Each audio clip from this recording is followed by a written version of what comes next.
Tim Pieters en Nout Jansen die zingen over zwemmen, palmbuim en zonnebrandcrème. Handig voor de zomervastelovend, zoals ze denken. Maar die twee jongskes weten er een joeksige klimatologische draai aan te geven. Nou, dan ben ik wel benieuwd of we jeskes ook CO2-neutraal zien.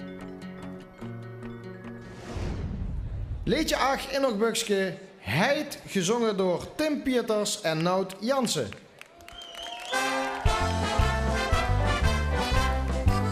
Het is al jarenlang voorspeld. Het is gedaan met onze kelp. En alle wereld wou ze zien het eens. Dat ze verkleed gaan zwemmen kind. Hey! Het wordt heet, zie de bal wel al gezien. Dat is de hofbal op het strand. Het wordt heet, en gaat wel lief verkleed. Op de handdoek in het zand. Het wordt heet, dus nu zing ik in het Zweeds. Strakke steven in de krant. Het wordt heet, dicht ik daar als een vee. Onder schmien huurt zonnebrand.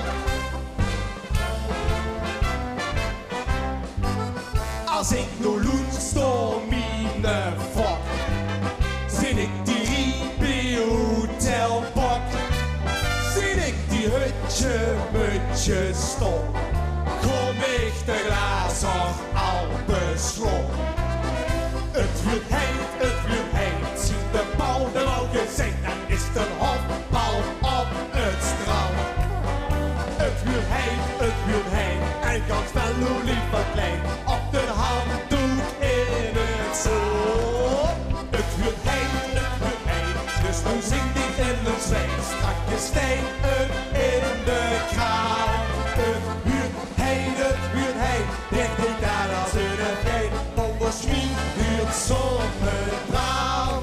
En is het sunke weg, een berg niet schieten wil. Kijk ik tegen de ogen en voel ik dat ik zweer. Het wordt heet, ziet de bal bewogen zijn. Dat is de hofbal op het strand. Swingen! Het wordt heet, hij kan spelen in verkleed. Op de handdoek in het zand. Het wordt heet, dus nu zing ik in het Zweeds. Strakke stenen in de kraan. Het wordt heet, dicht ik ga als een vee. Onder schmien huurt zonnebrand. Het wordt heet, dicht ik daar als een vee. Onder schmien huurt zonnebrand. Dank je.